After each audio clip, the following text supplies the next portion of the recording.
Good morning. Thank you, Michelle. Good morning, everyone. I'm Hein Duisel from STBB Attorneys in Somerset West. It's a beautiful day over here. It's going to be hot and sunny. And I see Lynn. Also, she's bragging. Hello from a beautiful, warm, sunny Durbanville. Absolutely, it is a beautiful day. So, Michelle, what we're going to have a look at today, we're going to discuss, and if I can just click this so that we can get a move on it, but let me just move it a bit like this then. So what we're going to have a look at are the traps when negotiating with clients. Certain pitfalls that we must just be aware of and think about, that you don't get caught in these traps and these problematic areas. So let's just move on. So first of all, just to have a look at the duties that are placed on you as estate agents, and you will note that these duties are set out in the Code of Conduct. And I'm obviously not going to spend this whole talk talking about the Code of Conduct and your obligations and duties, etc., etc., etc. But I just want to touch on a couple of them, just so that we've got an idea as to where we're going with these traps and what we should try and avoid in order that we don't create unreasonable expectations with clients, and so that we're not being held liable for any damages suffered by clients. So if we just have a look at the duties of estate agents set out in the Code of Conduct, there's a general duty of public interest. So I'm just going to mention a couple of them. I'm not going to go through all of them. So with the general duty of public interest, you shall not conduct your business or do not commit any act which is contrary to the integrity of estate agents in general. You shall protect the interest of your clients at all times with due respect of all the other parties involved. As you know, you are acting on behalf of the seller, and you must protect the interest of your seller, but also with due regard to the other party involved in the offer to purchase, the purchaser. You may never willfully or negligently fail to perform any work or duties with the care and skill that is expected of you as an estate agent. There's a duty in respect of mandates. Never act without a mandate. And if you do accept a sole mandate, you cannot accept that sole mandate unless all the terms are in writing and signed by the client. The expiry date of the mandate is expressed as a calendar date and specifically recorded on the mandate. Never accept a sole mandate unless the legal implications have been explained to the client should the client sell the property without your assistance. So these are the general duties that could be expected from a due and diligent estate agent. And if you don't do these things, you run the risk of then being reported to either Estate Agency Affairs Board, or when the Property Practitioners Act becomes of full force and effect, to the Ombud, etc. And then you can be held liable for damages. There's also a duty to disclose, so you have to convey to a prospective purchaser all the facts concerning the property that is within your personal knowledge. That's a very, very important point. There's a duty not to make misrepresentations or false statements or to use harmful marketing techniques, so you may not willfully or negligently make any false statements regarding a property. You may not willfully or negligently mislead or misrepresent any matter pertaining to the property. Never inform any person involved in the property transaction that an offer has been received. So moenie skelm wees and say, or there is already a written offer on the table, just to try and get your purchaser to bump up his offer with regards to his purchase price, unless you do have an offer in writing signed by the offeror, and in terms of your knowledge, it's a bona fide offer. So don't go to your brother and say, hey, John, quickly make an offer here, man. Make an offer, because I can then tell my purchaser There's already an offer on the table, Mr. Purchaser. You must make the best possible offer. You must pretty much ask the asking price because there's already an offer on the table. But that offer that my brother made in writing, yes, it was signed by him, yes, but it's not a bona fide offer. We know that it's just there as a gimmick to force the other purchaser to put up the best offer or a bigger offer on the property. Duties in respect of offers and contracts. Always present an offer to the seller. Always. You have to present all offers. You might say that or think that this purchaser is taking a chance. The property is on the market for 2 million rand. This purchaser now wants to offer 1.5 million rand. No. Get lost, Mr. Purchaser. I'm not presenting that offer. In terms of the code of conduct, you have to present all offers to the seller, unless the seller has specifically instructed you not to do so, not to bring him offers under 1.8 million rand, for example. Then you don't have to do it. Never present competing offers in such a way as to induce the seller to accept one as opposed to the other, without going through both offers and explaining to the seller the pros and cons of both offers. The one offer might be higher, but it's subject to a bond. The other offer might be lower, but it's a cash offer. So you've got to go through the pros and cons of those offers with the seller when you present competing offers to him. There's a prohibition against undue influence, so never without good cause, directly or indirectly solicit or encourage or persuade a party to make use of a specific attorney or a specific financial institution, a bank, or a specific mortgage originator, for example, or a specific person to do the electrical and plumbing and bore beetle certificates, etc., etc., etc., without good cause. So obviously you can explain to the seller that, look, we've dealt with these attorneys or this mortgage originator or whatever on a daily basis, the feedback, whatever, but then you must have good cause to try to give him information, but you can't unduly influence to use a specific service provider. Confidentiality is a good one. No agent shall without good cause divulge to any third party any confidential information obtained by him concerning the business affairs, trade secrets, technology, information of a client or a party to a transaction. Confidentiality is very important. Just quickly, on a personal note, I went to go and look at properties with Bernie Miller from your Edgemead office. During the course of last year, Bernie showed me a lot of properties, and I love Bernie. She's absolutely amazing. But, I couldn't afford, truth be told. I couldn't afford the properties that Bernie showed me. They were all lovely, but it was Boog Mayfiermark Black. I wouldn't have been able to afford it. I eventually made an offer through another agent in a different area, in the Tiger, got the property.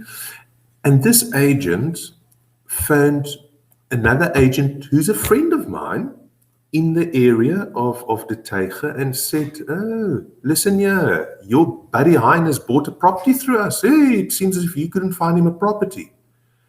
So I was absolutely shocked. How dare you disclose my personal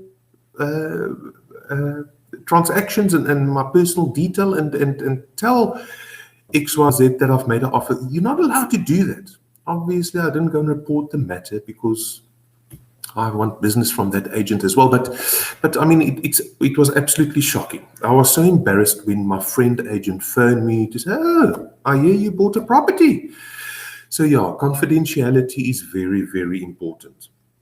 Vicarious liability, this is the situation, for example.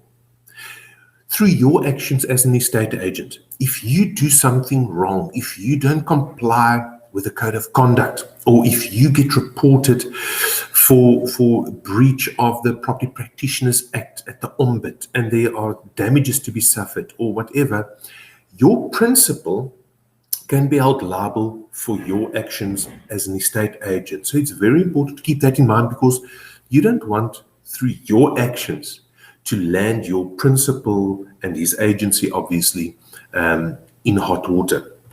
So those are just the normal duties that is set out in the Code of Conduct. And it's important to remember that when we go further now. So if we have a look at, there are obviously those obligations and duties that we spoke with regards to the Code of Conduct, but there's also litigation, not litigation, but statutes that impact you and us on a daily basis, and that we have to comply with. So there are various pieces of legislation, like, for example, the Property Practitioners Act. It has been signed into law by the President, but we don't know when the commencement date will be as yet. But I mean, we have to work with it as if it's already law, so that we can get used to the terms and conditions and regulations so that we comply with it from the get-go. There's also obviously the Protection of Personal Information Act and the Financial Intelligence Center Act. So with regards to the Property Practitioners Act, the Act sets out the certain standards that an estate agent should comply with, and what an estate agent should do and what an estate agent shouldn't do. So it's very important that you are au fait with the Act. There will also obviously be an ombudsman. So if you are found to be in breach of the Property Practitioners Act and you get reported obviously by a seller or a purchaser, the matter will be referred to the ombud, and the ombud will listen to the facts and give a judgment as to whether there were any damages suffered by any party for which you will be liable for. So it's important to keep that in mind. And obviously the mandatory disclosure form regarding defects is also set out in the Property Practitioners Act, that an estate agent may not accept a mandate unless there is a duly signed disclosure form regarding the defects of the property. If we have a look at protection of personal information, you as estate agents, us as attorneys, mortgage originators, we've got a lot of detail, a lot of personal information in our possession on a daily basis. We deal with full names, ID numbers, telephone numbers, email addresses, sometimes banking account detail, tax numbers, marital status. We've got a lot of information, and as we all know, we've got to protect that information. You're not allowed to share that information with anybody without the consent of the client. And you must protect that information, and you must safeguard that information that it doesn't get stolen off your desk or off your computer. You must have passwords and firewalls, etc., to protect your computer or cell phone or whatever tablet device you use from being hacked by hackers, and for you to lose that personal information of your clients. Because again, if you do lose that information, first of all, you've got to advise the client that the information has been breached and that the information has been lost. And secondly, obviously, you run the risk of being reported to the Protection of Personal Information Ombudsman, and then to have to pay damages for the loss of that information that occurred when you were in control of that information. Then we've got the Financial Intelligence Center Act as well. Again, it's nothing new. It's old legislation that changes on a relatively regular basis. So you must always keep up to date with the Financial Intelligence Center Act, what information you need to collect from the clients. You've got to do your due diligence. You've got to go and have a look and see whether they are high risk, low risk clients. You've got to have IDs, proof of residence, proof of bank account detail if need be. You need to know from where those cash funds are coming from. No, I inherited from an aunt in New Zealand that passed away last year. Well, who's the executor? Give us a copy of the letters of executorship. Give us a copy of the liquidation and distribution account to show that you actually inherited the amount of money or funds from that estate, etc. So we've got to be diligent in getting information with regards to the finances of a prospective client, and to ensure that we know what the source was of those funds, so that we compliant with the Financial Intelligence Center Act. If we have a look at committing unreasonable expectations, that is a big issue, obstacle in our daily work with regards to transferring of properties. You must understand that the expectations that a seller and purchaser will have with regards to the transfer of a property starts off by you as the agent when you sign the offer, etc., and explain the process to them. Because very often, more often than not, those sellers and buyers are guided by you, being the property expert, and they rely heavily on the information and the advice that you give them as the property expert. So try and avoid the unreasonable expectations, and I wanted to use this with regards to, for example, a transfer date. Once a week we sit with our secretaries and we do our reports. So we go through the list of all the files, and on that report we can see the date on which the offer to purchase was signed, the parties, the agent, and the target date according to the contract. When the transfer, according to the offer to purchase, what is the due date when the transfer must take place? So remember this would have happened in your negotiations with your seller and purchaser, etc., etc., etc., and that date was inserted in the offer to purchase. Now, I'm just talking generally here. It's not offers that were done by you guys. But, for example, when I go through those reports and I say, have a look, hey, okay, we've got a new offer to purchase that came in on the 30th of August, for example. Great stuff. Okay, so we've communicated with the seller and the purchaser. We've placed the bond, for example, under cancellation. And then I have a look at the target date. When is transfer scheduled for according to the offer to purchase? The 30th of September. But that's a month. And the purchaser still has until the 15th of September to get his bond approved.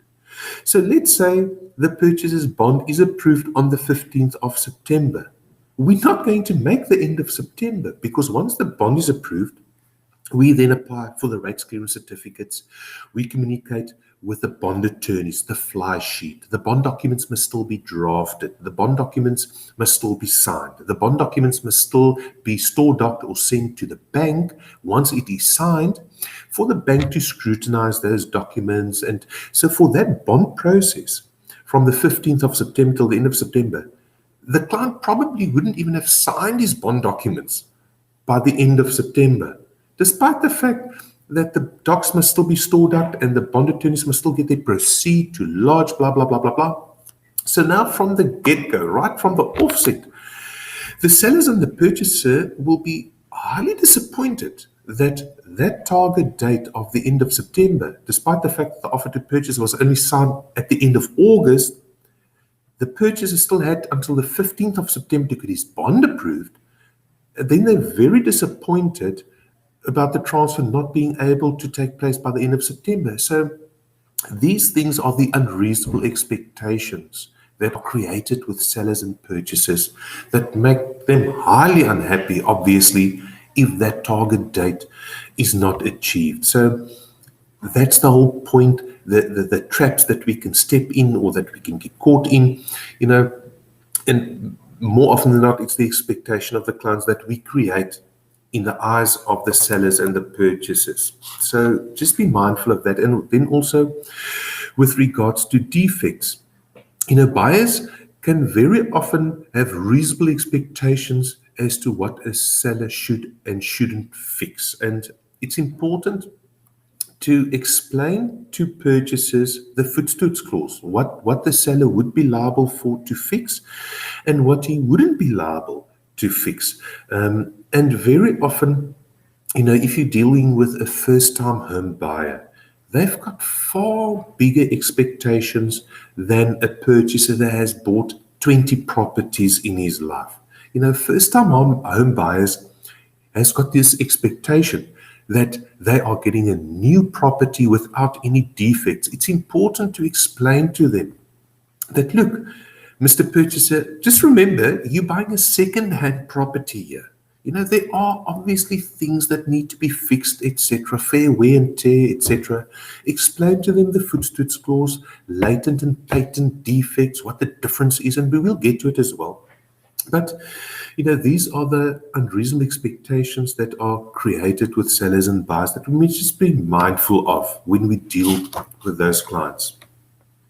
The other thing that is extremely important is to reduce all terms into writing, because as you know, in terms of the Alienation of Land Act, with regards to the sale of immovable property, whatever is agreed between the parties must be in writing and signed by all the parties concerned. Otherwise, no one can enforce that verbal agreement that the seller made when the purchaser viewed the property. The purchaser said, "Oh, Mr. Seller, man, you've got beautiful pot plants here in your front garden.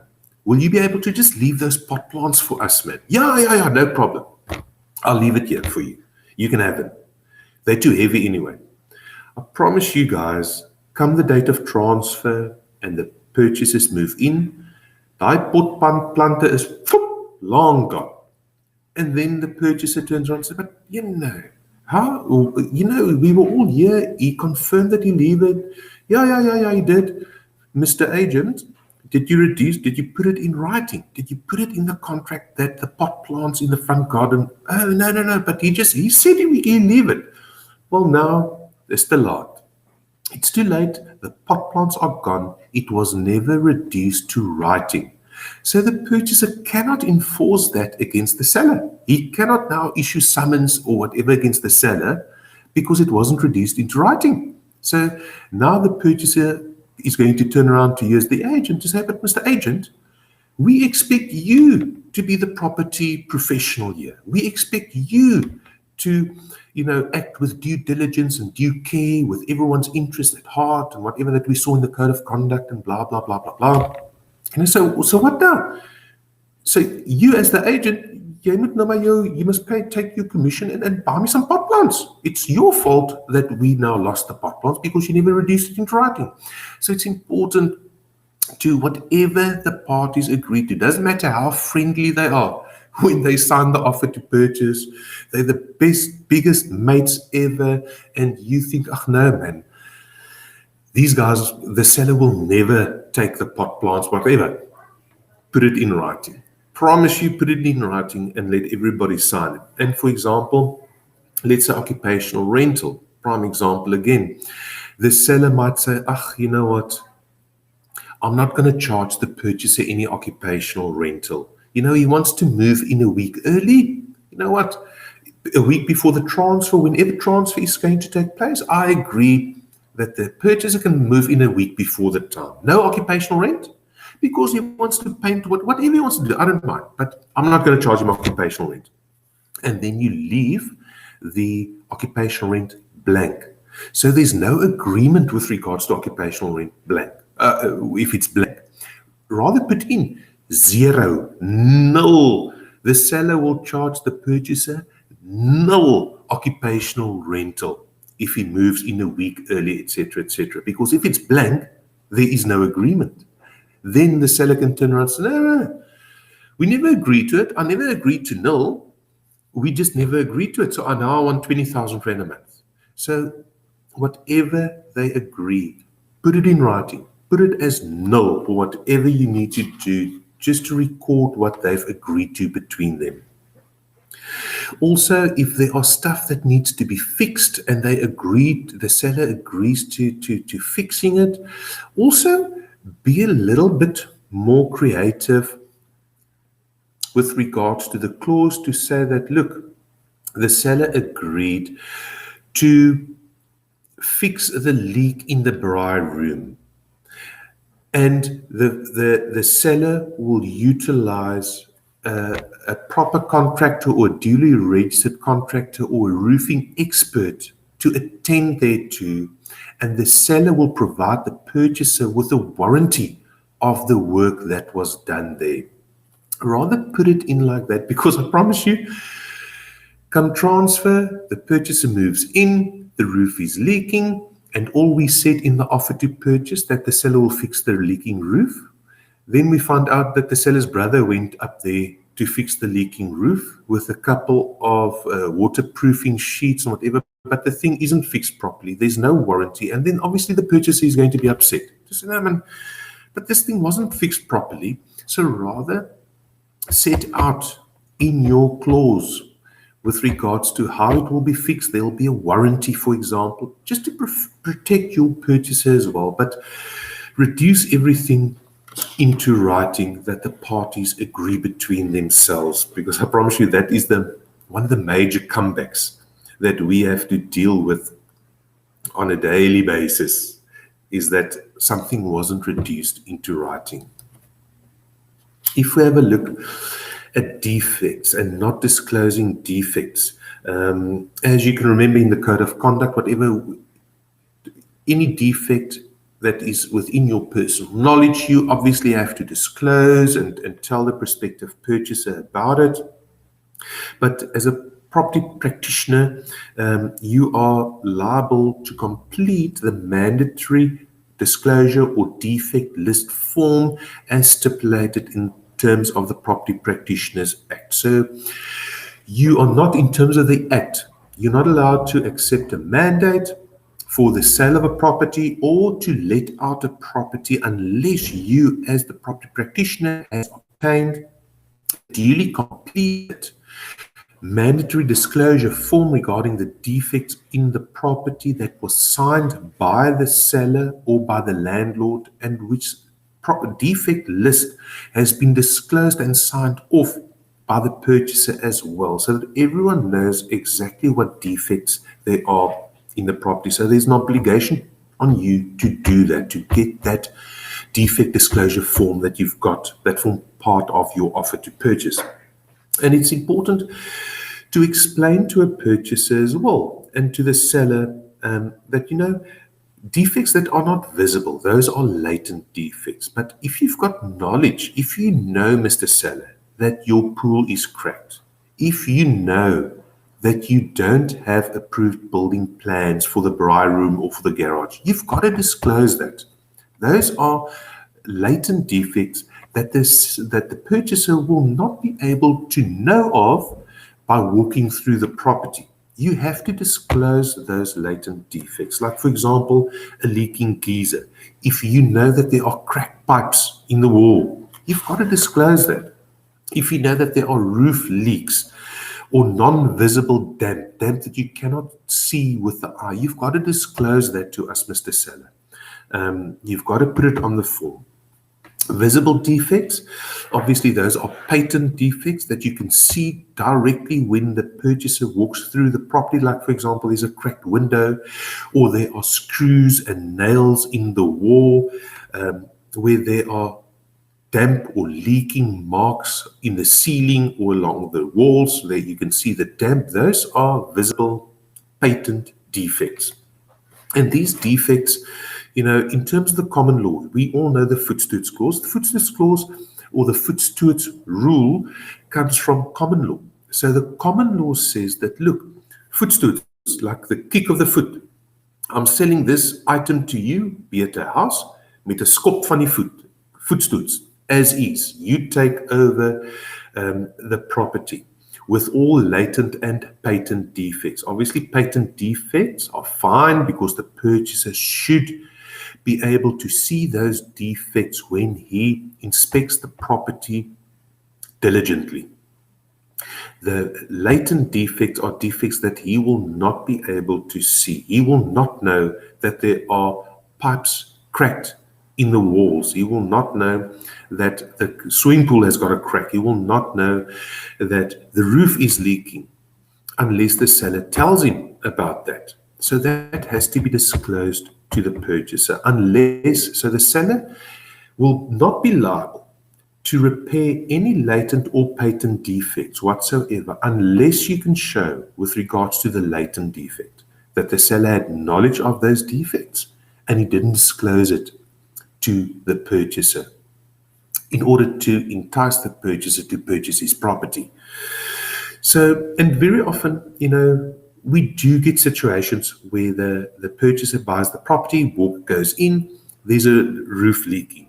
And then the purchaser, hey, the seller didn't tell me about this. We go back to the seller. We say, Mr. Seller, it's a latent defect. You didn't disclose it in your mandatory disclosure defect list form that you had to complete. And sometimes the seller says, but listen here, guys, I've been renting out this property for the last 5 years. I stay in Joburg. The tenant has never told me that the roof was leaking, etc., etc., etc. So I really and truly had no knowledge of this defect. In that scenario, your seller is protected because the footstoots clause protects him from obviously patent defects that the purchaser should see, but also from latent defects if the seller had no knowledge of those defects. Then the seller is also protected. But it's important to go through the questionnaires and ask those questions to the seller about the defects, because your purchaser can turn around to say, Hein, you're the agent. Did you ask these questions? You can't just rely on the seller ticking boxes and completing the defect list. Did you really apply your mind to it? Did you really go through it with him in detail? You didn't just email it to him the night before and ask, hey, just complete it as best you can and email it back to me. That's not how a due and diligent agent will operate, that we can expect from a professional estate agent according to the Code of Conduct and according to the Property Practitioners Act.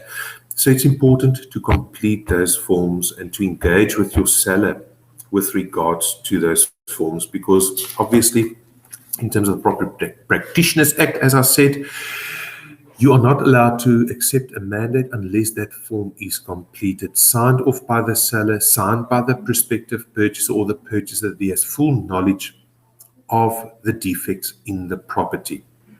Obviously, there might be a scenario where your seller says, listen here, I don't have time for this. I'm not going to complete it.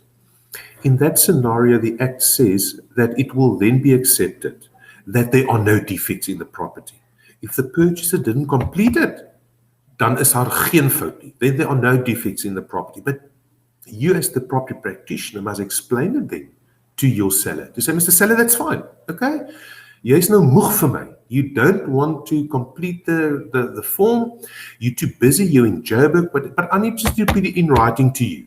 If you don't complete this defect list form, the Act says that you are now saying that there are no defects in your property. Okay? That's what you are saying. So if that is what you're telling me, that's absolutely fine. But you must just understand that that is what the law says. And Mr. Purchaser, by the way, the seller, I'm putting it in writing to you, the seller didn't complete the disclosure form. So I want to tell you that he didn't disclose any defects in the property. So in terms of the legislation, there are no defects in the property. However, my suggestion to you is go through the property, inspect it properly. If you want to employ the services of a home inspector to come and do an inspection, maybe do that. But that's my advice to you. So, and then explain to them what patent and latent defects are and the risk and whatever, so that then no one can turn around and report you to the ombud. They say, Hein didn't do his job properly, didn't explain. No. I've put it in email to you guys. I told you what the consequences are.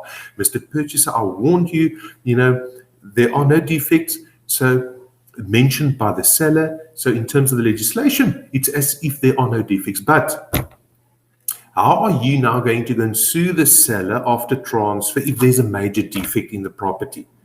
Will you ever get your money back for a leaking roof that might cost 100,000 rand? So I'm just telling, my advice to you is rather get a property home inspector to go and do a report for you if you want to be safe. So those are the things that you will do and engage with the sellers and purchasers with regards to defects, etc.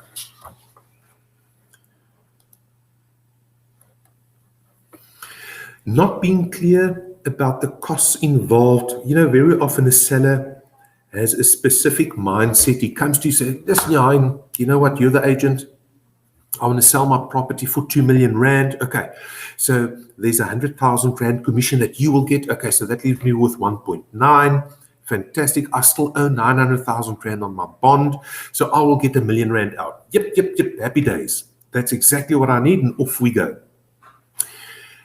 But there are other costs that Mr. Seller must be mindful of. You know, there's a bond cancellation fee. So yes, you owe 900,000 rand on your bond.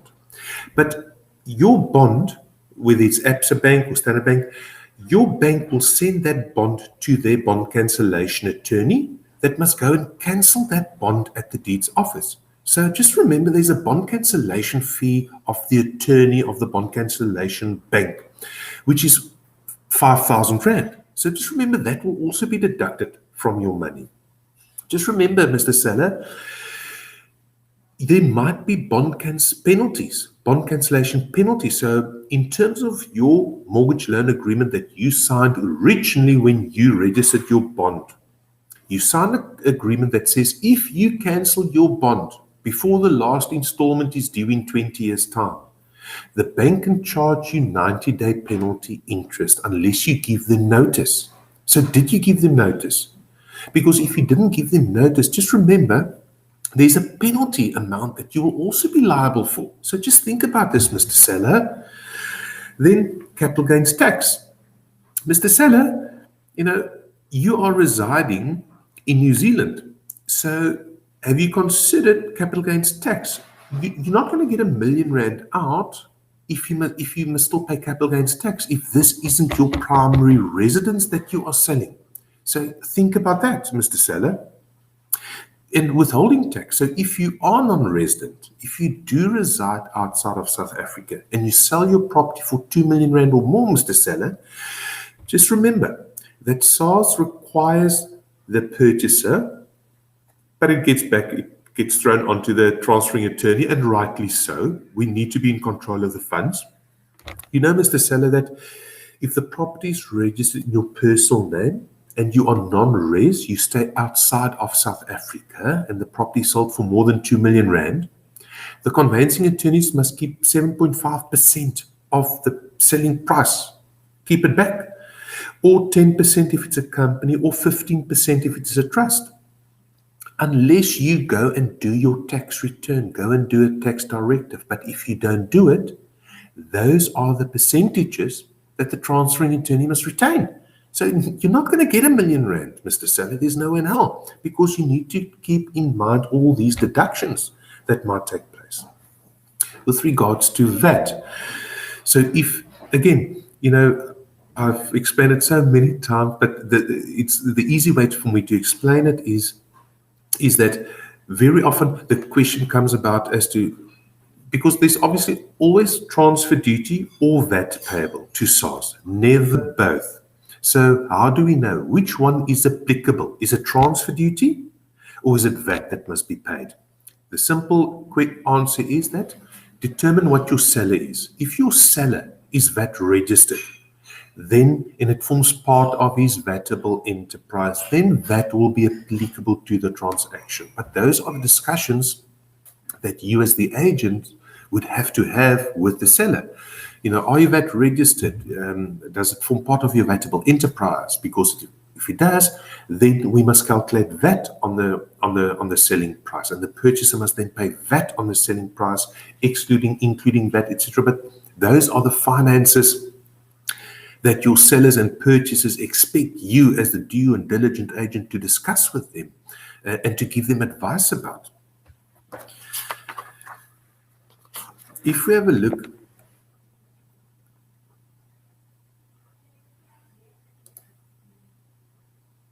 giving advice on aspects that you are not an expert in. So, you know, very often, not very often, but there are certain aspects in the sale of a property, like, for example, capital gains tax. I promise you, even if I've got a seller, I had a seller phone me the other day to, Hein, please, you know, tell me, what is the capital gains tax going to be on the sale of this property? Well, Mr. Seller, I can give you an idea. I'm not a tax expert. So you will have to employ an accountant. Your accountant will have to tell you, or what you can do, Mr. Seller, you can download the STBB Direct app. And from that, and that's I actually used the app for the first time when this client phoned me, but there are certain personal information that I'm not privy to.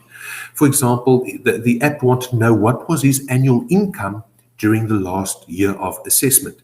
That's obviously to calculate what percentage of income tax he pays, whether he's a Sol Kersner of this world or whether he's a Hein Duisel of this world. So your income determine the rate of your income tax. So what I did was, the only thing I could do was to explain to the client, they have a look at what you purchased the property for, what you are selling it for. Now deduct the agent's commission, deduct any renovations that you've made to the property, deduct the original costs, transfer duty, transfer fees, bond registration costs that you've paid, that it cost you to get this property into your name, deduct those things, and then have a look at what your profit is.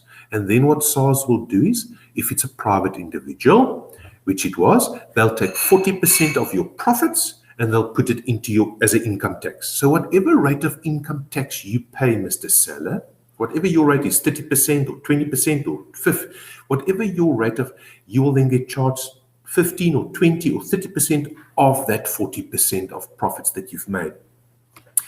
There's obviously other deductions like the first 40,000 Rand of profit or capital gain can be, but those sums must be made by an accountant. I'm not going to ever tell a client, Mr. Seller, this is your capital gains tax that you're going to be liable for. There's no way. I'm not a tax expert, and no one expects you to be a tax expert either. So the point is, don't give advice as if you are a tax expert and tell the seller, they're going to charge you 20,000 Rand capital gains tax when you're not a tax expert. Because if it's not 20,000 Rand, you're going to be reported to the Ombud and pay damages for the difference. So don't even go down that road. When you walk through with a purchase through a property and you can see that boundary wall is lying a bit skew and the purchaser says, hey, Hein, don't you think that wall is going to fall? No, nee. Daar's niks fout met daai muur nie. Moenie worry nie. I'm a qualified estate agent. I'm telling you right now, that wall will stand for the next 100 years.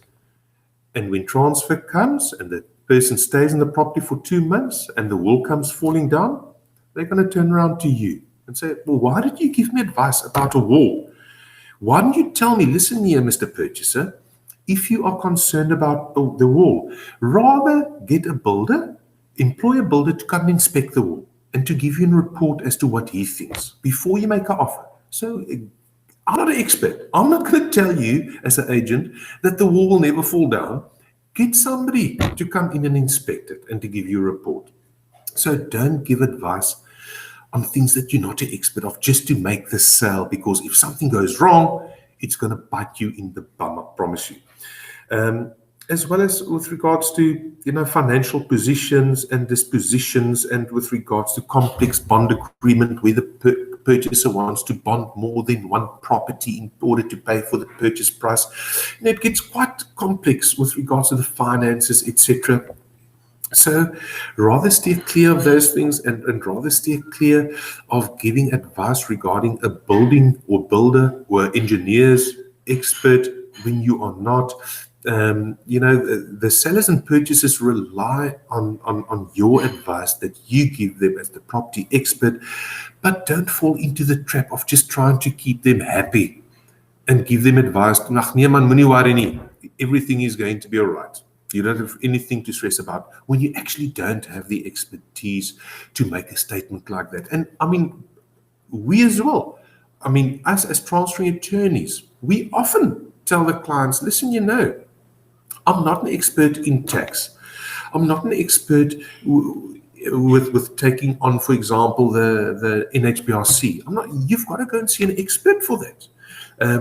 I'm not going to give you advice on that. I can give you an idea as to what I think, but please don't take my word for it. You can't quote me.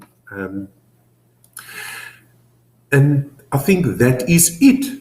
So we're in good time, 45 minutes. I just want to have a look quickly. Morning, Durban. Hi, guys. I just want to see if there are any quick questions, but if you don't have questions that you can think about now, obviously, and as you know, email me, phone me, whatever you want to do to get hold of me.